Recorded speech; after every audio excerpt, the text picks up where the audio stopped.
हर हर महादेव। मैं आप सभी को एक शिव चर्चा गीत देने जा रही हूँ दोस्तों। अगर आप सभी को अच्छा लगेगा तो लाइक से कमेंट जरूर कीजिएगा। मन के अमीर बानी तन के गरीब दाया करब की ना।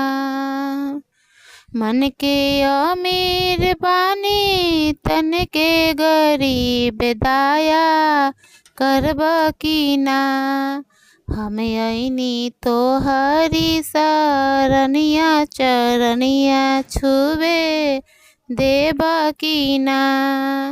हम अइनी तो हरा चरनिया छुवे देब की ना। दिल के अमीर बानी तन के गरीब दाया करब की ना।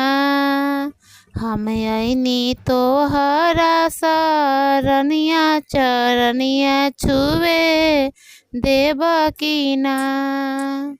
हम अइनी तो हरा दुवरिया चरनिया छुवे देब की ना। जलवा जेलैनी गुरुजी मछली के जूठा जलवा लेब की ना। जलवा जेलैनी गुरुजी मछली के जूठा जल चढ़ावे देब की ना। तोहरी सरनिया में अइनी महादेव दया करब की ना। हम अइनी तो हरा सरनिया चरनिया छुवे देब की ना। फुलवा जेलैनी गुरुजी भवरा के जूठा फुलवा लेब की ना। फुलवा जेलैनी गुरुजी भवरा के जूठा फूल चढ़ावे देब की ना।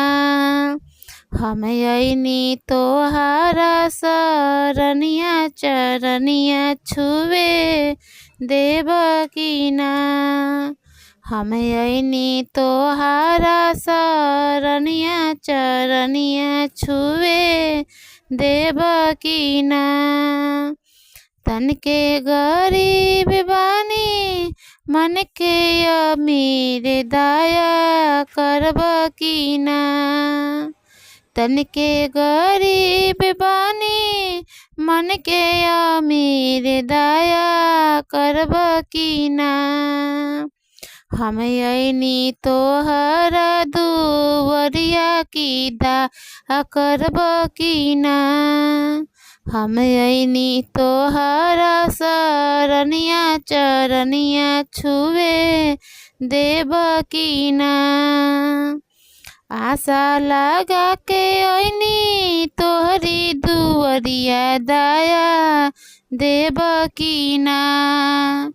आशा लगा के अइनी तोहरी दुवरिया दया करब की ना। तोहरी सरनिया में अइनी महादेव दया करब की ना। तोहरी सरनिया में अइनी शिव गुरु दया करब की ना। हम अइनी तोहरे सरनिया चरनिया छुवे देब की ना।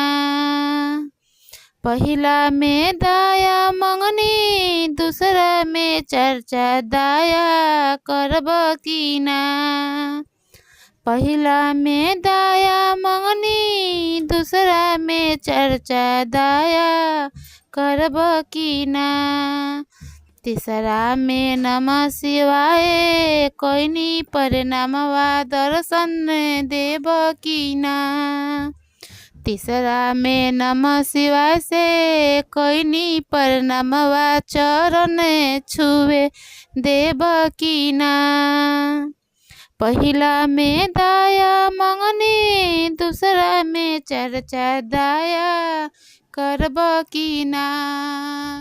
तीसरा में नमः शिवाय से कोइनी प्रणामवा दर्शन देव की ना। तीसरा में नमः शिवाय से कोइनी